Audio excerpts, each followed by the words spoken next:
Stepney, the Bluebell engine, was busy talking to the other engines. It was his first visit to their railway, and he was having a splendid time.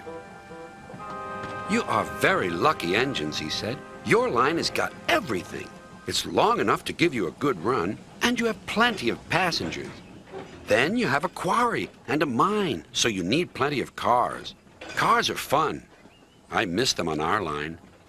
Percy was surprised. All the engines thought cars were trouble. "You're welcome to take some of mine," he said, "but you'd better ask driver first." Their drivers agreed, and the two engines set off.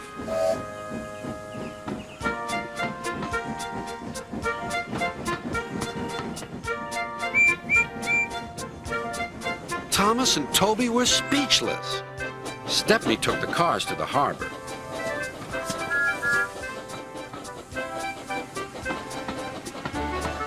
Then he picked up a load of empty ones and started back.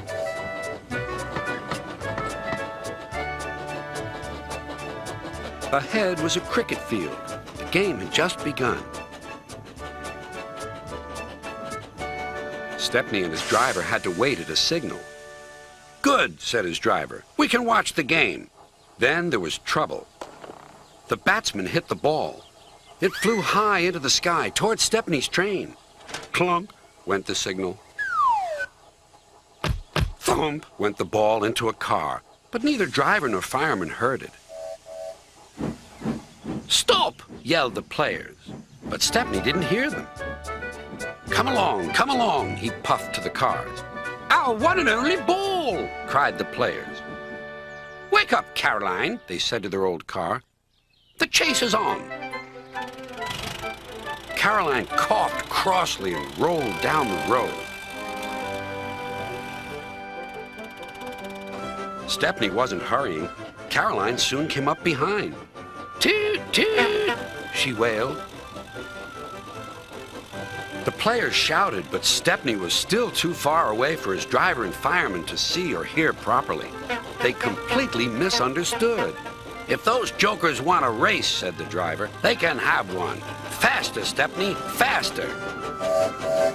Poor Caroline wasn't happy at all. She rattled along at twice her usual speed. "I shouldn't be treated like this," she grumbled. "This pace is too hot for my system. It'll fuse all my circuits."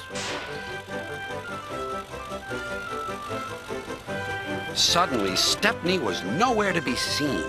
"Yahoo! That silly train has run into a hole, so we can't catch it. I can go home now." But she couldn't. Her driver pounded Caroline on up the steep hill and then down the other side toward the station. Stepney was already there when Caroline cluttered in. "We need our ball back," cried the players, and explained everything. The ball was nestled under some straw in the third car from the van. "We've found it," cried a player. "We're sorry," sighed the driver.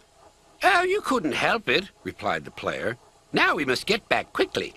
"You'll be lucky," said the driver.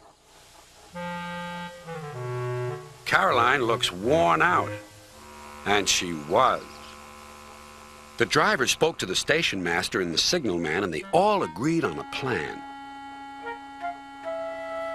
Soon they had rolled Caroline onto a flat car with a brake van coupled behind. The players crowded inside, and Stepney pulled the train back to the playing field.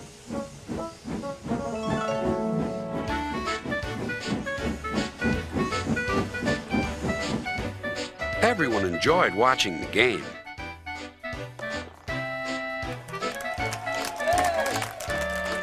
Even Caroline was pleased.